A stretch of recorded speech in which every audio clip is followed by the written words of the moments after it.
이 아침에도 주님 전에 나와서 말씀을 위하여 기도하기를 정의하시는 여러분들에게 풍성하신 하나님의 은혜와 위로가 간구 속에 넘치는 복된 아침이 될 수 있기를 주님의 이름으로 축원합니다. 아멘. 어제 아침 우리가 이사야 41장에서 하나님께서 이방인이 이 바사왕 고레스를 하나님께서 나의 기름 부은 종이라 칭하시고, 고레스를 하나님이 택하셔서 이스라엘 민족을 멸망케 했던 아수르, 그리고 그 아수르를 멸망시킨 이 바벨론이 다시는 남쪽 유다를 멸망시킨 그 일을 하나님께서 이제 이 바사왕 고레스로 통하여 이제 바벨론을 또 심판하시는 장면을 어제 제가 잠시 말씀을 드렸습니다.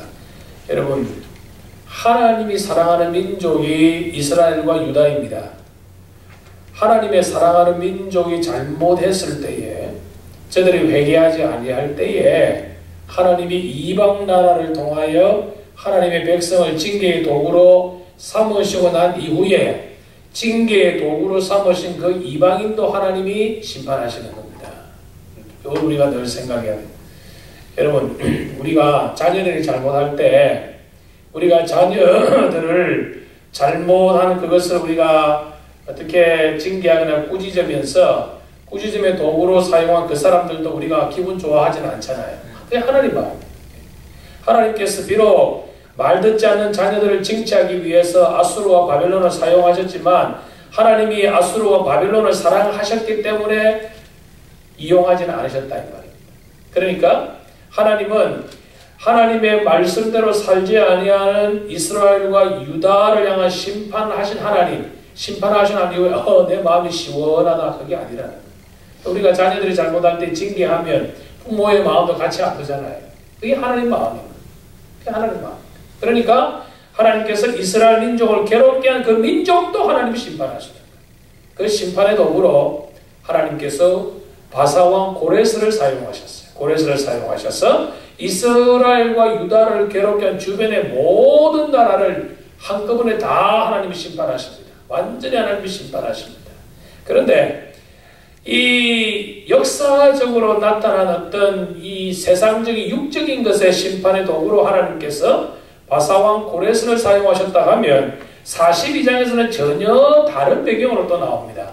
42장에서 이제 영적으로 이제 하나님께서 한 종을 세우시는데, 이 종이 누구냐? 이 땅에 오실 메시아, 이미 오신 메시아의 사역에 관하여 42장에서는 하나님께서 이사야 선지자를 통하여 계속 말씀하시는 장면을 우리가 보게 됩니다.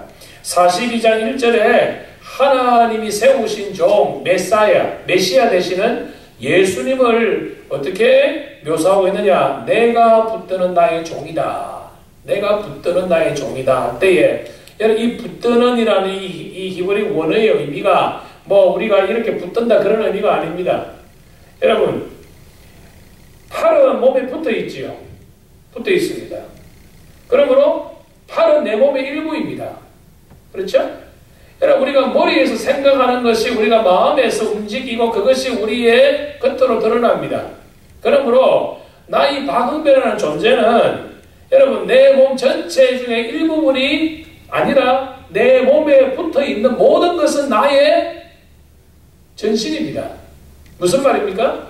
내가 붙드는 할 때에 붙드는 하는 건 무슨 말인가 하면 성부 하나님과 성자 하나님은 떨어질 수 없는 관계다. 마치 하나님께서 구약시대에 사역을 하실 때 성부 하나님과 성자 하나님이 동일하게 동상하신다 그러는 거예요. 나의 붙드는 종, 내 마음에 기뻐하는 자 하니까 여호와의 증인들이 이거 봐라, 성부 하나님과 성자 하나님 이렇게 안 다르냐, 붙드는 자가 더 크냐 붙들림 받는 자가 더 크냐 이렇게 말장난하는 거예요. 여러분 히브리 원어의 의미를 몰라서 그래요. 같은 겁니다. 같은 겁니다. 같은 거예요. 여러분 오른팔이 왼팔보다 귀합니까? 아니죠. 똑같은 겁니다. 그렇죠? 똑같은 거예요. 내 마음에 기뻐하는 자, 성부 하나님께서 기뻐하시는 그 자가 곧 예수님이요. 예수님이 기뻐하시는 분은 누구이십니까? 성부 하나님이다. 성부와 성자는 떨어질 수 없는 상관이다. 내가 택한 사람을 보라. 내가 택한 사람을 보라.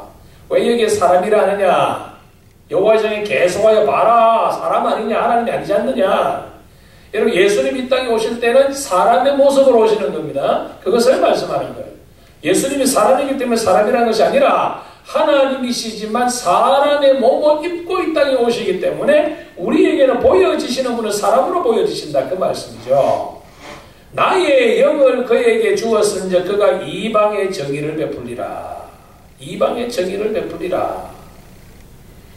우리 예수님께서 이 땅에 오셔서 어떤 사역을 하실 것인지 관하여 3절 4절에 계속하여 말씀하고 있는데 예수님의 사역의 특징이 2절에 나타납니다. 그는 외치지 아니하며 목소리를 높이지 아니하며 그 소리를 거리에 들리지 하지 아니하며. 여러분, 세상의 왕들은 통치할 때에 소리를 높이지요. 소리를 높입니다. 그리고 자기들이 원하는 것을 백성들에게 강압적으로 명령합니다. 그리고 왕이 명령하는 것은 모든 그 사람들이 다 듣도록 그렇게 어떤 이런 행정적이나 아니면 어떤 체계를 갖춥니다.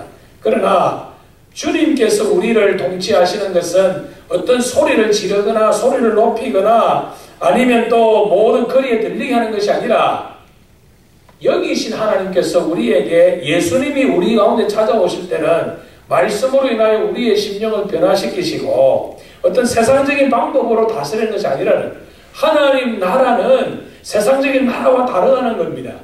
하나님의 나라는 소리를 높이지 아니하고 그리고 외치지 아니하고 들리게 아니하여도 시편 19절에 있는 대로 여호와의 말씀은 온 세계에 충만하다. 충만한 하나님 말씀. 밤은 밤에게 낮은 낮에게 말하고 온 천지에 하나님의 말씀으로 가득하게. 그것으로 인하여 우리가 말씀에 감동을 받고 또 그 말씀을 인하여 우리가 먹고 살아가는 존재다. 그런데 그 예수님이 어떤 사역을 하시느냐? 이방에게 정의를 베푸시는데 이 이스라엘 사람들은 메시아가 자신들만을 구원하러 오실 자로 여겼지만은 우리 하나님은 아니라는 겁니다. 우리 하나님은 이 땅에 오신 메시아는 하나님의 선택받은 유대인을 포함한 이 전 세계 모든 사람들에게 정의를 베풀겠다. 정의를 베풀겠다.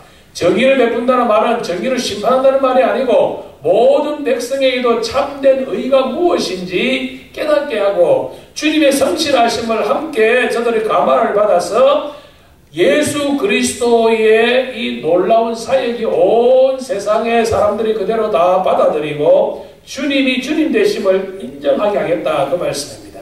그런데 3절에 상한 갈대를 꺾지 아니하며, 여러분, 상한 갈대는 꺾어야 됩니다. 꺾어야 됩니다. 상한 갈대를 꺾지 아니하면 주변에 싱싱한 갈대도 함께 상합니다.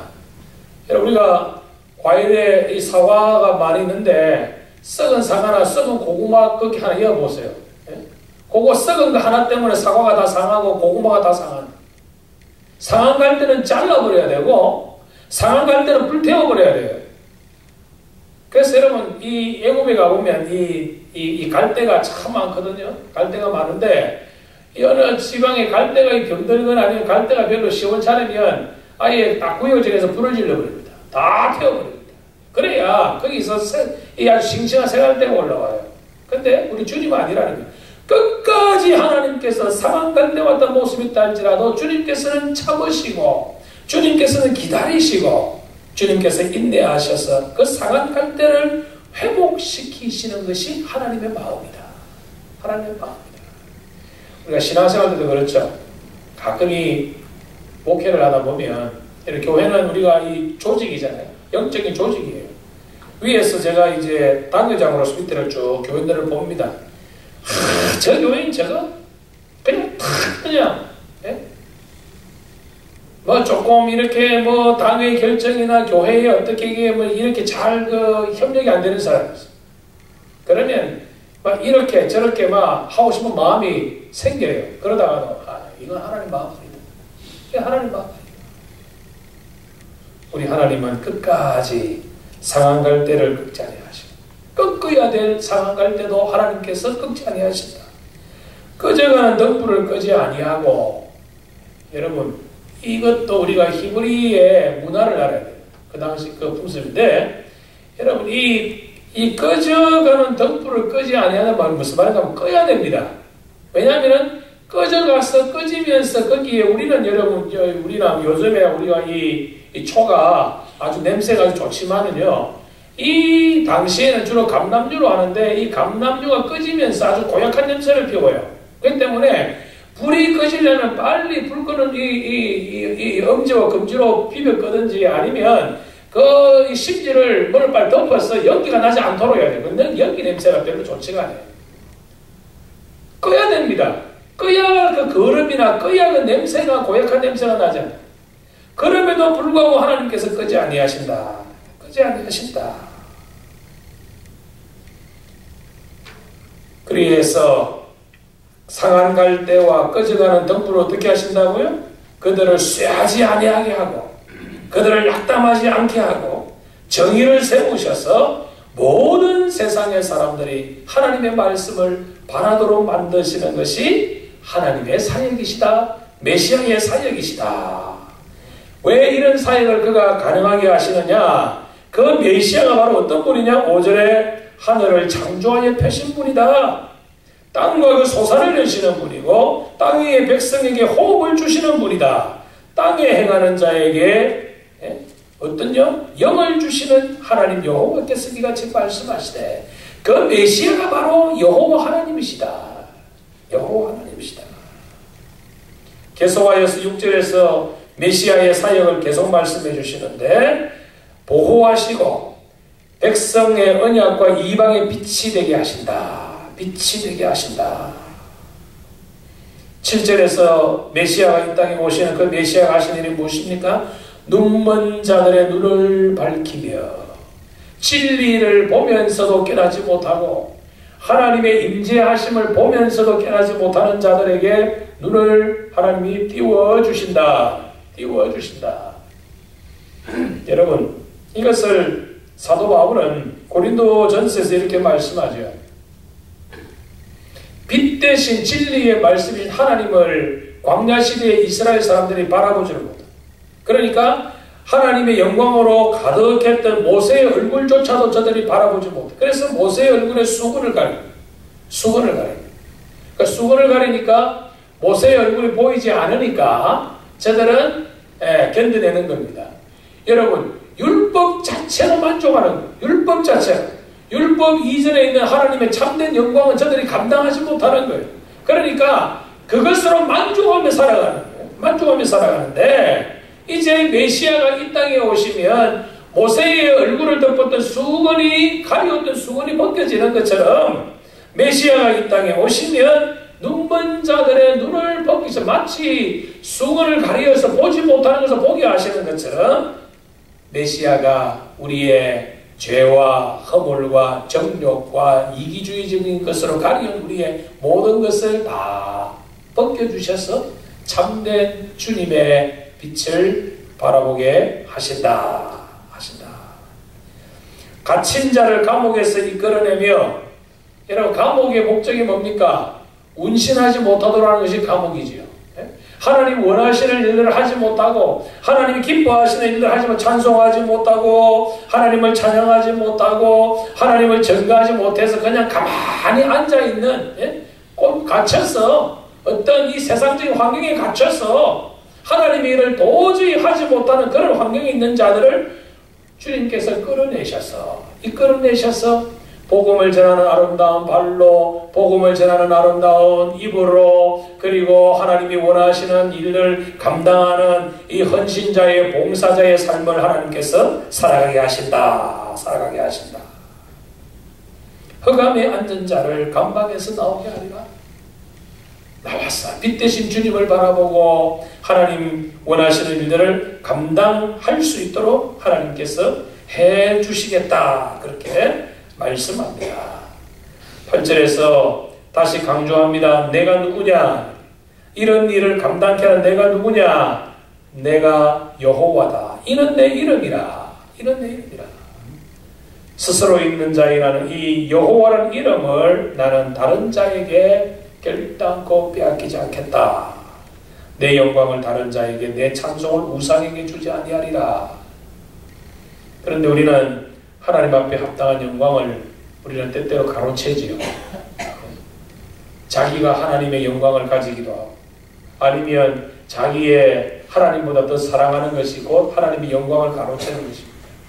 우리가 여러분 살아가는 목적이 무엇입니까? 오늘도 여러분이 열심히 일하시는 목적이 무엇입니까? 단순히 먹고 살기 위해서 여러분 일하시는 것이 아니라는 겁니다. 오늘도 주어진 내 환경에서 내가 최선의 삶을 살아서 거기에서 내가 기쁨을 얻고 거기서 하나님 주시는 복을 또 때가 되는 하나님의 사업을 위하여 하나님의 영광을 위하여 드리는 우리의 삶 전체가 하나님의 영광을 드러내는 도구적인 삶을 살아야 된다. 살아야 된다. 사랑하는 성도 여러분, 오늘 하나님께서는 13절에 보면 용사가 전능하신다.